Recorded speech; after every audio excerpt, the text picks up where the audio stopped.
I'm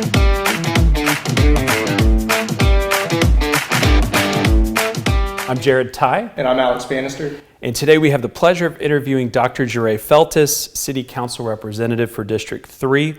Dr. Feltus is running for re-election, so thank you so much for coming in. Thank you for having me. So Dr. Feltus reached out to us and offered to come on and do an interview, and we said absolutely, we're happy to have you. So thank you. Can you start by telling us just a little bit about yourself, work life, family life? Absolutely. So I'm a Texas native. I grew up in Duncanville. I am the daughter of pastors. My parents are both pastors over in Fort Worth, and I'm also the middle child of 5 girls. Had a great upbringing. I moved out to Sherman to do my undergraduate degree in biology at Austin College. And then after that, moved over to North Carolina, where I did my medical school. I went to medical school at Wake Forest University. And then I did my residency in family and community medicine at the University of Baltimore. Had my first kid out there, and then knew it was time to come on home after that. So moved back to McKinney here in 2011 and have really enjoyed being a member of this wonderful community.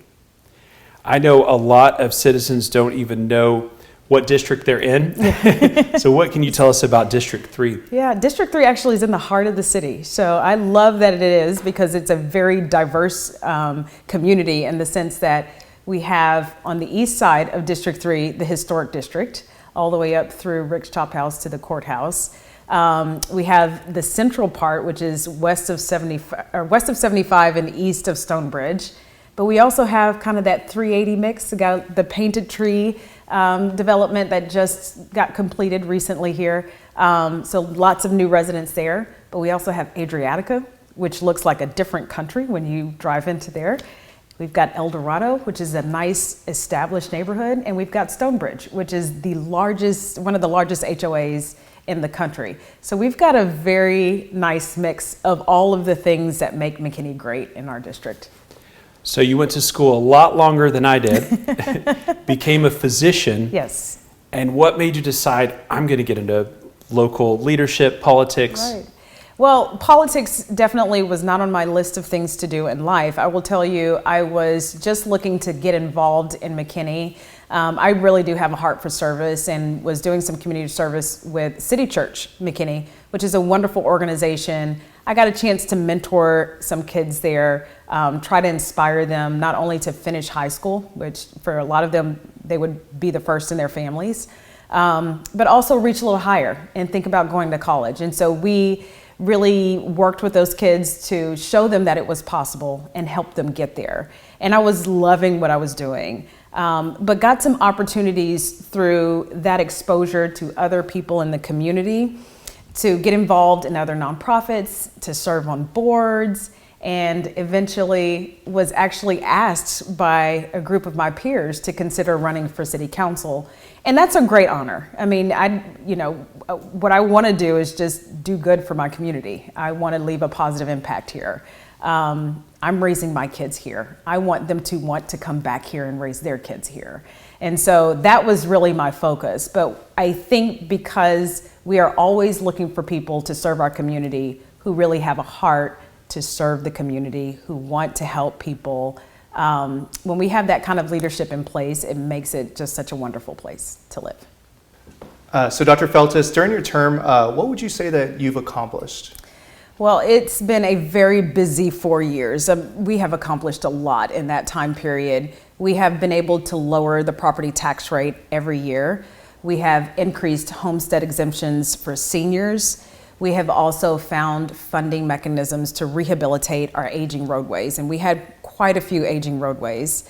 Shortly after coming on to council, we had a presentation by the Director of Public Works, and they did an assessment of our roads, and we were actually quite devastated with the results of that study and found that we really need to do a better job of investing in the maintenance and the rehabilitation of our roadways.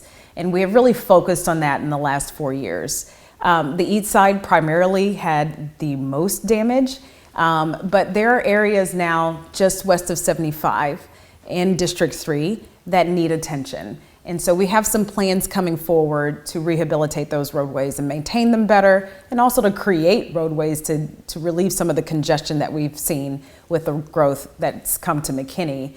I would say one of my proudest achievements here has been working with the members of the Historic District, city staff, and the Historic Preservation Advisory Board. When I was running for council 4 years ago, I heard a lot from that group about the lack of protections for the historic district in terms of protecting the integrity, the architectural standards of the area. And we worked together to implement new policies that help to really preserve our downtown area. It is one of the crown jewels of this city. And so we want to do the best we can to maintain it and add to the vibrancy that's there over time, but that comes with very strategic planning as well. We're in the process of going through an approval to be a certified local government here in the historic district, and that gives us a status that allows for additional protections and gives us access to different tools from the state and this federal level. And then it also makes us eligible for grant funding. And so there are some benefits that we've created that I think will be sustainable in helping to protect the historic district long term. So I understand that not only have we accomplished things over the last 4 years during your term, but you've also advocated against certain projects moving forward. Yes. Can you elaborate on some of those Sure. items for us? Yeah, I think one of the benefits of being a district resident and a district representative is that you understand your area very well. And so there have been some proposals for developments that I felt would not be advantageous for the residents here. And some of that has to do with traffic flows. An example of this is there was a case that came before us to put a McDonald's on a lot right in front of the neighborhood Walmart on Hardin and Virginia. And if you've driven that area ever and have tried to come out of that Walmart and make a left going eastbound on Virginia, you know that that is not the safest place to have high traffic volumes. And so we really advocated for not doing that. There was a proposal to put a hotel right next to Cockrell Middle School. We advocated against doing that for safety purposes for our children. There was a proposal for a multifamily development behind a church on Virginia that would have added to traffic that we see at Minshew Elementary. And so we advocated against that. So some of these projects, and I'm not anti-development by any sense, but we need to make sure that the development is done strategically. It needs to be smart development. And so as a resident that listens to the concerns of the residents, I want to make sure that we are implementing policies and approving projects that enhance our district and they don't cause additional problems for us. Okay.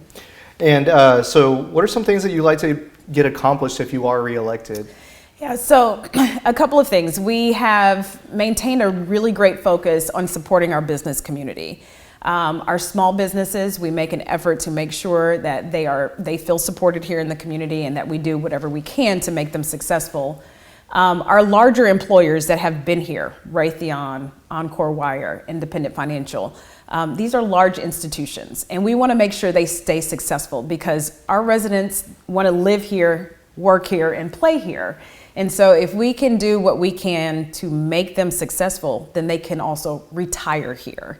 And so we want to continue to support our existing employers, but we also want to incentivize new businesses coming in. And we've done a great job of doing that. We've actually increased the commercial ad valorem value here in McKinney by $4.5 billion in the last 4 years. And that's a significant number. It's brought with it 4,000 jobs as well. A nice, thriving economy is always the goal for us. And so we want to maintain a focus on that.